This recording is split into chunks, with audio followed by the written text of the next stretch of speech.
Hi everyone, CeeChronicles here. Welcome to my YouTube channel. Thank you for joining me. If you're here for the first time, my content is mostly fragrance reviews, fashion and lifestyle videos. So I do hope you will consider subscribing before you leave. And to my returning subscribers, thank you all for always coming and supporting this channel. You are appreciated. I am here with a fragrance review video for you. Okay, this is what we're going to be talking about today. This fragrance house is... okay, it's F.A. Paris, but I believe it is a subsidiary of, what's the name of that company? It is a subsidiary of Fragrance World. Okay, Fragrance World, if I'm not mistaken, okay? Or this is a range within Fragrance World, I don't know. But I know this fragrance company is part of Fragrance World or something like that. Okay, so we're going to be talking about Rose de Prive. Rose de Prive, okay? Unfortunately, I use my phone to record, so you may not be able to see this clearly, but yeah, there you have it. Rose de Prive, okay, by F.A. Paris. And this is the packaging. As you can see, it is quite luxurious, okay? It's got that certificate, not certificate. It's got the authentication sticker right there, okay? And then this is how you get to the fragrance. You open it like that. Quite nice, okay? And it sits in there and it snugs, you know, like quite tight. You can actually turn this bottle around. This is not going to fall. Okay, so I'm going to take this out. That's enough for the packaging. And this is the bottle, okay? Rose de Prive, Rose de Prive, okay, by F.A. Paris. Now I am going to spray this one on a tester paper because I am already wearing my fragrance of the day, so I'm going to spray it here. Okay, that's the atomizer. Very generous. Okay, so this fragrance just oof. Okay, oof. I love fragrances that much. This is the reaction I get with this fragrance. Okay, so Rose de Prive, I looked for the notes. The top is listed as having saffron. I really don't need to sniff this piece of paper, guys. This fragrance has just filled my closet, okay? So the top is listed as saffron, and then the mid has got some damask rose, patchouli, dark woods, and then the base is embery. Okay, that's what I got for notes.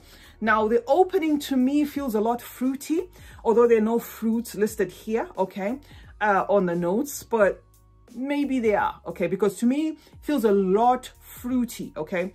But these are not your traditional kind of Barbie doll fruits or whatever. No, it's got that fruity opening, but like a luxurious fruity opening, and then it's quite sweet, definitely, and then it's spicy. And then this mix is very velvety, okay? It mixes so velvety, it's smooth. These dark woods here, to me, come across as Cambodian oud, you know, the smoothness of it, the way it just feels so smooth. When, you know, when you read of the notes listed, you know, with like dark woods listed as notes, you think, okay, this is going to maybe be a woodsy fragrance. No, I don't get woodsy, you know, feel here. I get like a soft something that feels oudy, although there's no oud listed here, but maybe there is because it just says dark woods. So I don't know what that means, okay? It's quite, there's also like an incense here, but the incense here is not your typical very smoky incense. It's kind of like a rich smelling, comforting incense, okay? And the fragrance itself is perfectly unisex. I can see both genders fighting for this, saying this one is male, this one. It is just a perfect balance of a unisex fragrance, okay? It just feels so good. Very velvety in nature, right? This is so beastly as well. So if you're looking for a beast performing affordable fragrance, I would definitely recommend this. This is so beastly, okay? And quite soothing, right? Though it's beastly, I'm tempted to say it's also soft, okay? Whether that makes any sense, but let me say it's beastly, but really soothing, okay? Because it's got that slight softness to it as well. And then the saffron here, I can see, or I can feel the saffron note. It does have like a rubbery thing going on there, okay? Rubbery thing, but not this. I don't know how to explain this, but it does have like a rubbery vibe, which I can attribute to the saffron, because saffron does have like a rubbery feel to it. So I would say maybe it's the saffron that's giving it this like a rubbery feel, okay? And that, you know, that damask rose that is here is definitely spicy and a bit fruity, because you see with damask rose, it depends on where it's planted. It can come across as you know, sometimes it can be a bit lemony. So I know when I'm saying the rose feels fruity, you know, some of you might south there and think, what do you mean the rose feels fruity? Okay, I'm just gonna say maybe that, you know, the damask rose is giving this fragrance a fruity feel. I don't know, but if you were just if you were to ask me without me, you know, referencing to the notes, I'll definitely say there's something that feels like berries in here. Definitely something feels like a hint of berries. Really juicy, cocktail, fruity vibe. That's what I get. But for the sake of respecting the notes that I found, I'm going to say maybe it's the damask rose, because the damask rose can give off a fruity, sometimes lemony vibe, just depending on where it's grown, okay? It does have hints of that floral feel as well, but I wouldn't class it as a green floral. No, this is not going to be one of your green fragrances. This is definitely going to be, you know, your sexy, sophisticated kind of fragrance. You know, I am in a Ferrari kind of vibe. It is really beautiful, guys, okay? And for what it costs, I don't know how these guys have done this, okay?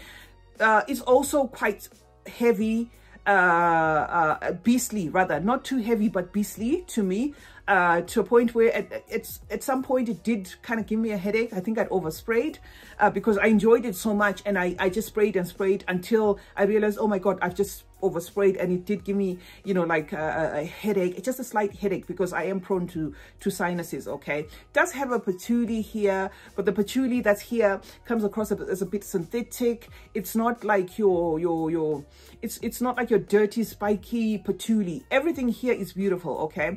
And this I would say is the best mix of a rose patchouli fragrance. I know they've been done, hundreds of them have been done before, but if you're looking for or if you haven't sniffed your nose around, you know, your nose on a lot of rose patchouli combos, this, you know, might actually start up your journey very, you know, like in a very exciting way. But if you sniffed a lot, then you might just find this as, oh, okay, all right, okay, there we go again, okay? Because this just gives off a lot of differences. A lot of different fragrances I have in my collection actually smell a bit like this. They remind me of this, but I'm not going to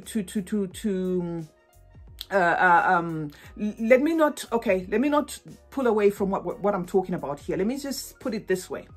I have Portrait of a Lady. Portrait of a Lady can be too much. I'm not saying this fragrance is the same as Portrait of a Lady. No. Portrait of a Lady can be too much. So if you've had your nose on Portrait of a Lady and it was too incensey for you, and the patchouli was too spiky and was too minty, then this may be a great recommendation, because this subtracts all that and gives you a beautiful, you know, a presentation of something that feels along the lines of Portrait of a Lady, but not like that. So, you know, because when I did a review of Portrait of a Lady, I noticed that it's like it's a love or hate. Some people really can't stand that fragrance. Some people say it's too much, right? Now, if you're one of those people that wish you could like it because it's got that, there's a fuss around Portrait of a Lady, this might tick your boxes, because it's that, but velvety, but smooth, subtracting everything that feels so Middle Eastern, subtracting everything that feels so smoky. And then you've got this. So it kind of is a beautiful composition, okay? And I honestly like it. And I know this is said to be a dupe of Armani Prive Rose de Rebe. I don't know, I can't speak for that, but I can almost say maybe, because it's a beautiful, whatever is cloning is a good fragrance. That's all I can say. Whatever this is cloning or duping is a good fragrance. So in as much as I haven't had my nose on Armani Prive's Rose de Rebe, I can almost say, yeah, I kind of agree. It could be duping that, because whatever this is is inspired by is gorgeous. Okay, that's all I can say. Apart from the fact that if you overspray this, you're going to have a headache because it's beastly in terms of performance. It's not heavy, but it's beastly in terms of performance. So it can be one of those fragrances that if you do too much, maybe that sort of thing. Perfectly unisex, like I said. classy, date night, you name it, this is the one. And for the price, goes for a song. So yes, that's what I had for you today, guys. I was talking about FA Paris. Okay, let me just put the lid back. FA Paris Rose de Prive, okay, and this is supposed to be part of the Fragrance World house, okay, or Fragrance World collection or something like that. They've got a blue one, and I think they've got another one, but this is what I have so far, and I am impressed. Thank you so much for joining me today, guys. Look at the fragrance, guys. Look at the packaging. I don't know how these guys do it. This is just gorgeous. This is amazing. Okay, sorry for the fingerprints. This is just amazing. That's what to expect. Really heavy bottle, decent. Okay, CeeChronicles is my name. Thank you so much for joining me today. If you are here for the first time and you haven't subscribed, why not? Please do consider subscribing. I would appreciate you joining the family. Also turn on post notifications. That way you will be notified anytime I upload a video. Remember to stay safe, guys, and smelling good is a form of good manners. Cheers.